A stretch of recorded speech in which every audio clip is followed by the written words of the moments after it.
Wait a bit. I'm sure you don't hear this type of story. It's about motion sickness. I was probably about 10 years old and had an awful history of motion sickness. Really awful motion sickness. So bad that I threw up on a paddleboard. My family was going on a vacation because my parents had gotten a ton of miles, and we were splurging going to England and Scotland. I'm from the US. After a couple days in London, we took a small Ryanair flight over to Scotland for a day or two. It was terrible and a really small plane, so a lot of turbulence and other things.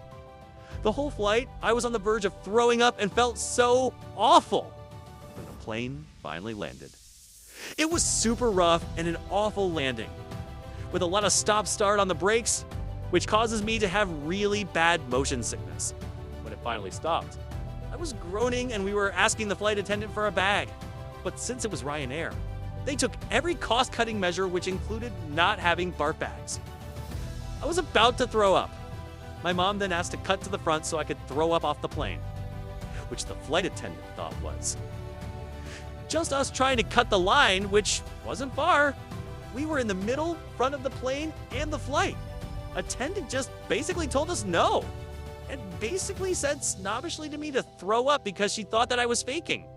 I held it in my throat, and when it was finally our time to go down the aisle, we were still in the top half of the plane, and the flight attendant, who was rude, was behind us.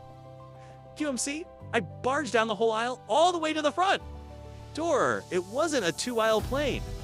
It was just the one in the middle.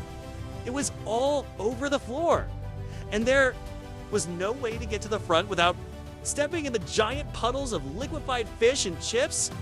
I don't think there was a back exit. As it was a small plane, I could be mistaken. So everyone behind me was trapped. I think they had to call a hazmat team because of the volume. Still unsure on the finer details, because my parents said they thought they saw one going up, but this was a really long time ago. I still remember the jaw on the floor of the flight attendant as I trapped them. I definitely feel awful for all the people behind us. And it's almost definitely a common excuse to cut the line. But WTF Ryanair not giving out? 1 cent bags and not letting me go past so I can throw up?